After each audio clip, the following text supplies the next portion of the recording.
Hi everyone and welcome to the 33rd episode of Japanese Phonetics by Dogen. In this episode, which is the first of the pronunciation sub-series, we'll be looking at devoicing. I'm really excited to start talking about pronunciation, particularly devoicing, and that is because of all of the single independent rules that exist in Japanese phonetics.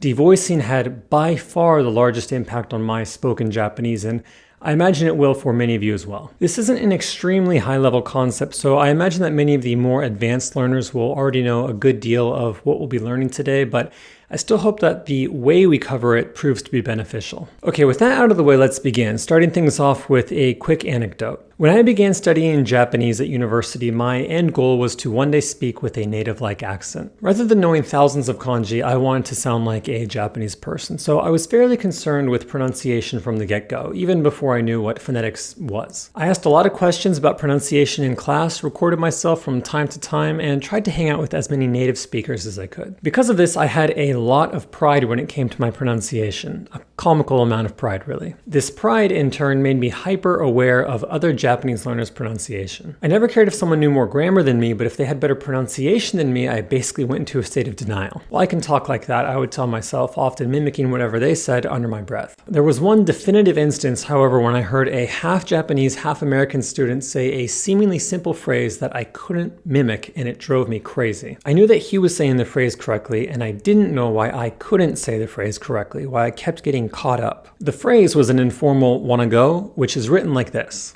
Don't worry about saying this right now, we'll get into the details in just a minute. The point is that no matter how many times I tried to say this phrase like this student, I couldn't, and that is because the Japanese pronunciation rules that I unconsciously played by, the rules that I was taught when I began learning Japanese, were wrong. When learning Japanese pronunciation, most people come across a variant of the following phrase. Japanese pronunciation is easy because there are only 5 vowels and 14 consonants, which, unlike their English counterparts, are always pronounced the same. In other words, while in English I can be pronounced as I, e, etc., in Japanese I will always be pronounced as I.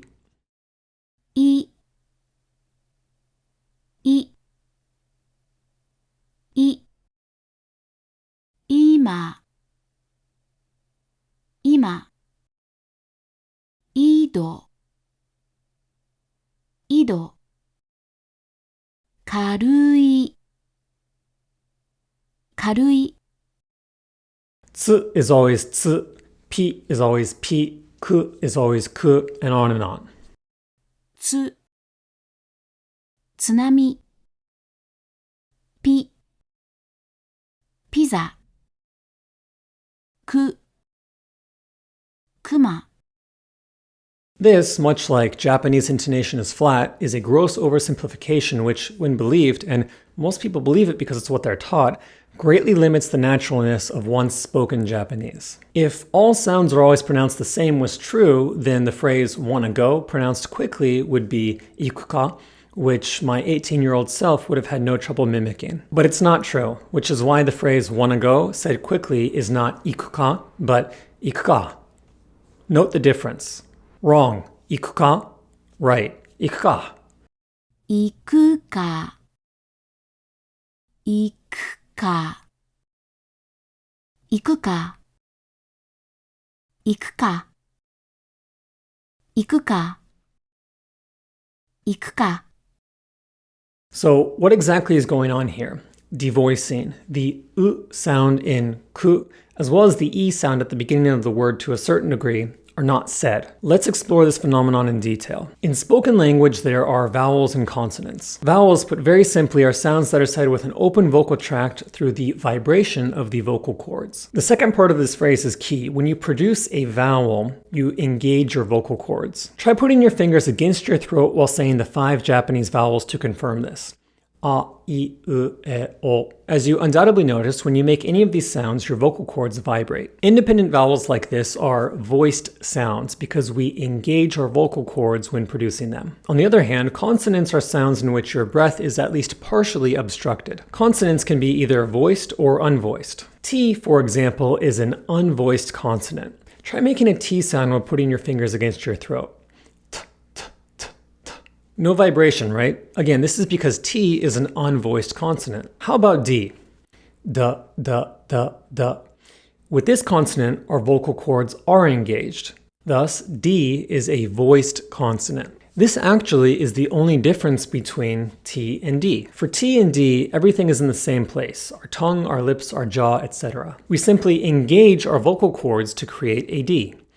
T, da, t, da, t, da. Now, all of you have definitely noticed this, but in Japanese, the T and D sounds are actually represented by the same characters. The only difference is this mark, the dakuten, which literally means voice mark. Now, while both ta and da end voiced with the vowel a, da actually begins voiced as well, which is why it has a dakuten, a voice mark. Ta begins unvoiced because it doesn't have a voice mark. Ta, ta. Note this difference.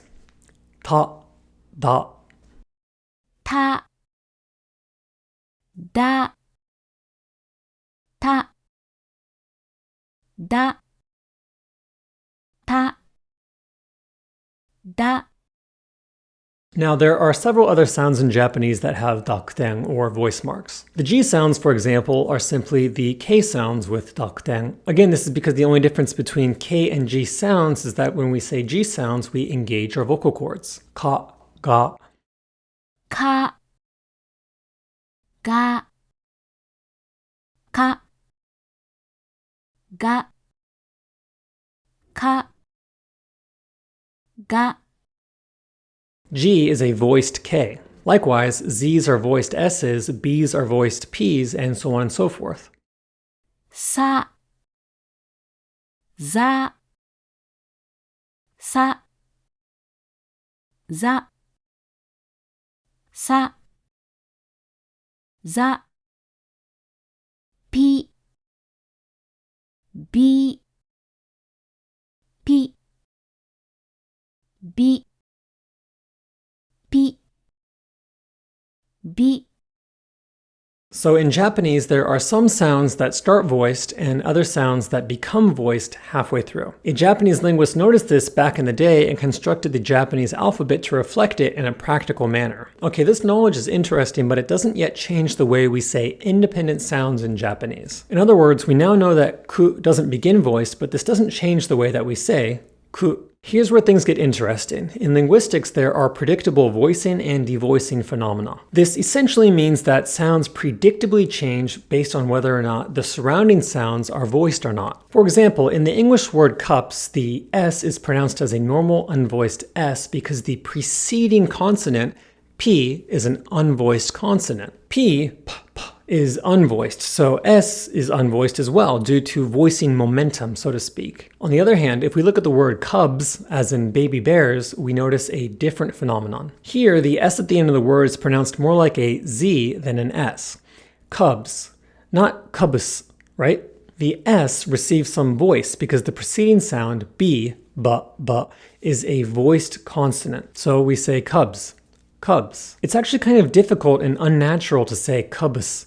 You kind of get hung up, right? This is exactly what was happening to me when I was trying to say iku ka. Just like how an English S can make both S and Z sounds, a Japanese I can be partially or fully devoiced, and a Japanese ku can make both ku and k sounds, depending on the surrounding sounds. But if you don't know this and you always try and say I as I and ku as you're taught, not only does it make your Japanese sound more unnatural, it actually makes it more difficult to speak at a reasonable speed. Japanese sounds are always pronounced the same is a gross oversimplification. There are many sounds in Japanese that have multiple pronunciations, and we're going to start looking at these today by exploring how devoicing occurs in Japanese. In Japanese, we often learn a very simple form of devoicing early on with the word des. We usually say des rather than desu because there isn't a voiced sound that follows su.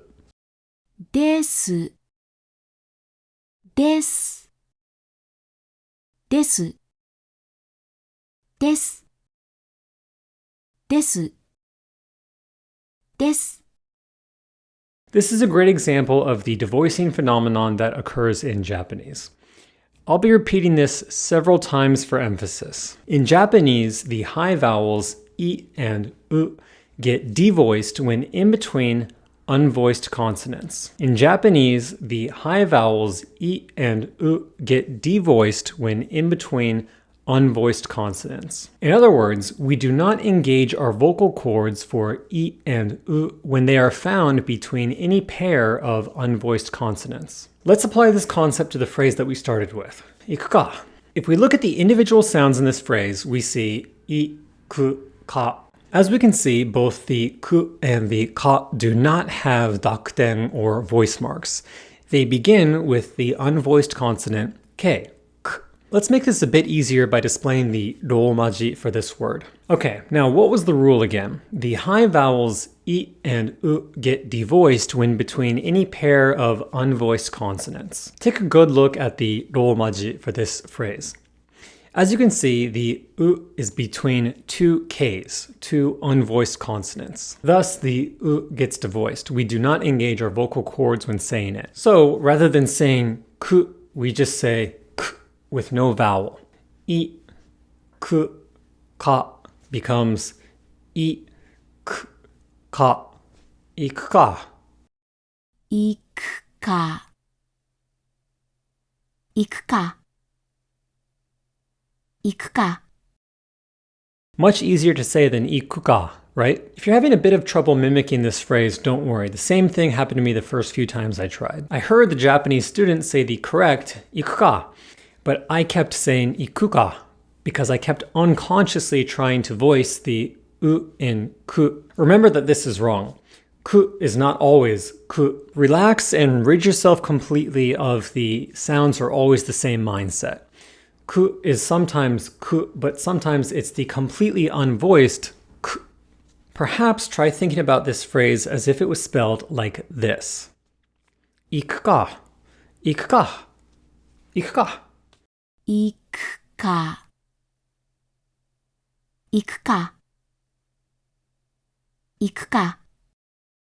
Did you find it a bit easier? As you probably noticed, when we allow ourselves not to say the U here, we can say the whole phrase much faster. Iku ka, iku ka. This is because it's simply much more natural not to voice high vowels between devoiced consonants. This is in fact a universal rule in linguistics that shows up in literally dozens and dozens, if not hundreds, of other languages. Okay, before going over more examples, let's look at the guidelines one more time. In Japanese, the high vowels I and U get devoiced when found between any pair of unvoiced consonants.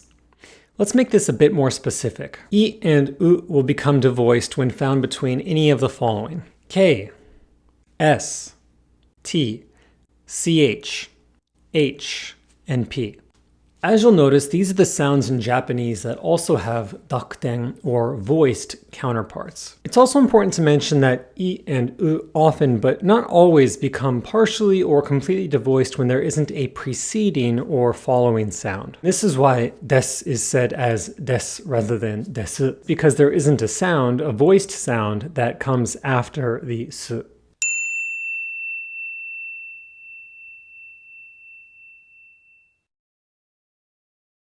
Likewise, the I that comes at the beginning of ikuka can also be said as a partially devoiced I because there isn't a voiced sound or any sound at all that comes before it. You can almost get rid of this I sound entirely and still sound quite natural. Kuka, kuka. Iku ka. Iku ka. Do note, however, that while we don't voice these sounds, we do put our mouths in the same position. In other words, when we say ikuka, we move our mouth and tongue and lips as if we're going to fully say I and ku, but simply leave our vocal cords relaxed until we reach the a in ka. In Japanese, the high vowels I and U get devoiced when found between any combination of K, S, T, CH, H, and P, or when there is no preceding or following voiced sound. Great, now let's look at some more examples, starting with some simple words. The word for person, hito. Hito. Here, the E is found between two unvoiced consonants, H and T. Thus, the E becomes devoiced. This is why we say hito rather than hito. Hito. Hito. Hito. Hito. Hito. Hito. Likewise, in the word hitobito, the initial E is not voiced, but the second E is voiced because it follows a voiced consonant, B, B, hitobito. 人々、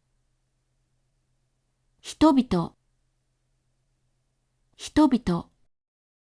Another example, kigu versus kiku. Don't worry about the pitch accent here, just concentrate on the pronunciation. In kigu, the E is voiced, at least partially, because the following consonant, G, G, is a voiced consonant. Kigu, kigu. On the other hand, in kiku, as in listen, the E is not voiced because the following consonant, K, k, is an unvoiced consonant. Compare the ki sound in these two. Kigu, kiku, 器具、聞く、器具、聞く、器具、聞く。 A few more E examples. Shichimi. Not shi. Shichimi. 七味、七味、七味。 Shikisai. K. Not shi. Ki. Shikisai. 色彩、色彩、色彩。 Kiteo. Ki. Not ki. Kiteo. 来てよ、来てよ、来てよ。 And a few U examples. Here we'll start with a slightly more complicated example. Accento. Accento. Is the U voiced here? Well, it occurs between a K, K, K and an S. S. These are both unvoiced consonants. Thus, the U becomes devoiced. Again, not K, but K. Accento. Accento. アクセント、アクセント、アクセント。 Fukuoka. Not fu. Fukuoka. 福岡、福岡、福岡。 Are you starting to get the hang of it? Now, earlier we talked about how there are many Japanese words and phrases that are almost impossible to say if you believe this. All sounds are always the same misconception. Let's try looking at some of these now. Notice how much easier it is to say these in a natural, native-like way once you stop trying to voice the I and U vowels. I'm exhausted. Kuta da. Kuta da. Kuta da. くたくただ、くたくただ、くたくただ。 Again, if we try and spell this word phonetically, it's much closer to kuta than kuta kuta kuta kuta. I'm exhausted. My body is done. もう体がクタクタだよ。もう体がクタクタだよ。もう体がくたくただよ。もう体がくたくただよ。もう体がくたくただよ。 Much easier to say than kuta kuta, right? And it sounds 100% more natural. A couple more examples. It's completely empty. Skaska da. Skaska da. Skaska da. スカスカだ。スカスカだ。スカスカだ。 Like before, if it helps, try thinking about the pronunciation as this rather than ska ska ska ska. 中がスカスカになっちゃった。中がスカスカになっちゃった。中がスカスカになっちゃった。中がスカスカになっちゃった。中がスカスカになっちゃった。 And a few verbs. Let's start with dekiru. The ki is voiced here because it is preceding a voiced consonant, an R, ra, ra, da, da. But in its past form, this R becomes a T, and this I gets devoiced because T, t, t is an unvoiced consonant. Thus, not dekita, but dekita, dekita, k, dekita. できた。できた。できた。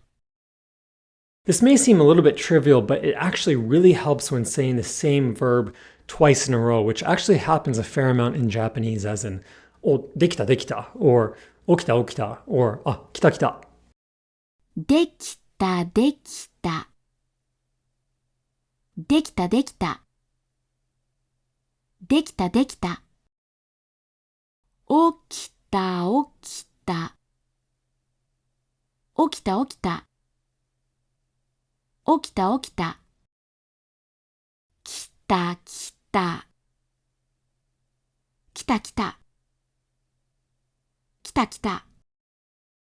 It also helps a lot with verb combinations that end with kita, as in 買ってきた、起こしてきた、走ってきた、食べてきた、してきた、見てきた、etc., etc.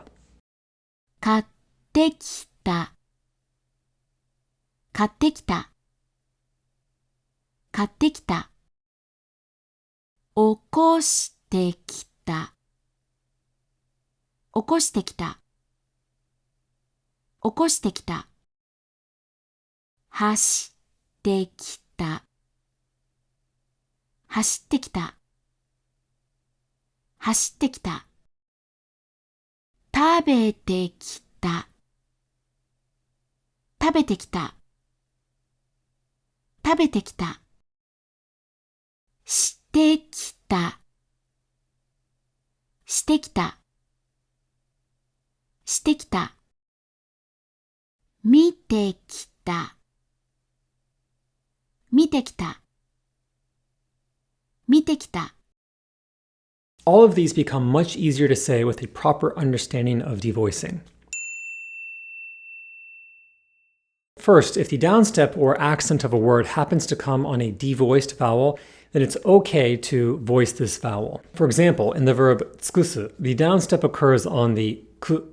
Now, because the second u here is between a k and an s, it should get devoiced, but again, it's okay to pronounce it as tsukusu because the downstep falls here. That said, this isn't a must, and many native speakers will devoice these vowels when speaking very quickly. For example, let's look at the verb tachitsukusu.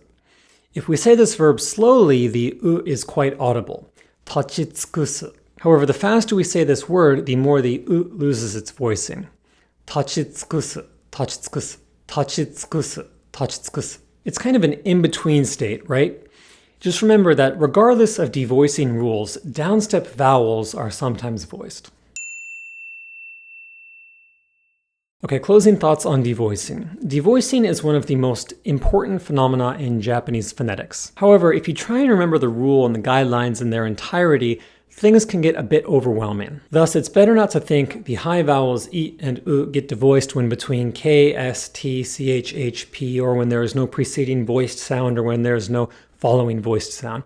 This is a bit long-winded. Instead, start by trying to untangle any Japanese sounds are always the same beliefs and by searching for instances in which I and U get devoiced in spoken Japanese. If you start actively listening for this, you'll immediately begin to notice it all the time and quickly develop a sixth sense for how to reproduce the effect. As noted earlier, most advanced learners will know about devoicing already, at least to a certain degree, but in my experience, I've noticed that most of them learn it on a word-by-word basis. In the beginning, they see that desu is des and suki is ski. A few months later, they begin to say hito rather than hito. And eventually, several years down the road, they properly devoice almost all, if not all, words in a conversation. Through many years of listening osmosis, so to speak, they come to realize unconsciously that hikiokosu, for example, is pronounced hikiokosu and not hiki okosu. We don't want to do this. We don't want to have a native say a single word 40 or 50 times before we realize that it's not pronounced the same way that our first-year textbooks would have us believe. We don't want to pick up this rule through a gradual listening osmosis. We want to flip a switch and immediately have access to the ability. We want to know by looking at a word just once or hearing a word just once whether or not it experiences devoicing. Start actively listening for devoicing in spoken Japanese and your devoicing gears will begin to turn. And next time you find yourself getting hung up on a word or phrase, try asking yourself, Should I be devoicing here? Okay guys, that's all for this lesson. I hope that you found it useful. As we saw in this episode, Japanese sounds are not always pronounced the same, and we'll see more and more instances of this in upcoming episodes with sounds such as ni, ko, ga, just to name a few. I have a few ideas in mind for episode 2 of this pronunciation sub-series, but devoicing is a really critical rule, and I have a feeling that there might be a fair number of questions, so depending on the response to this video, I'm contemplating releasing a devoicing follow-up in maybe 7 or 8 days rather than waiting 2 weeks to release a new video on an unrelated topic. So just let me know what you guys think of this idea. All right, that's all for today. If you have any questions or concerns, feel free to leave a comment below. Thank you very much for the continued support, and I look forward to speaking with you again soon.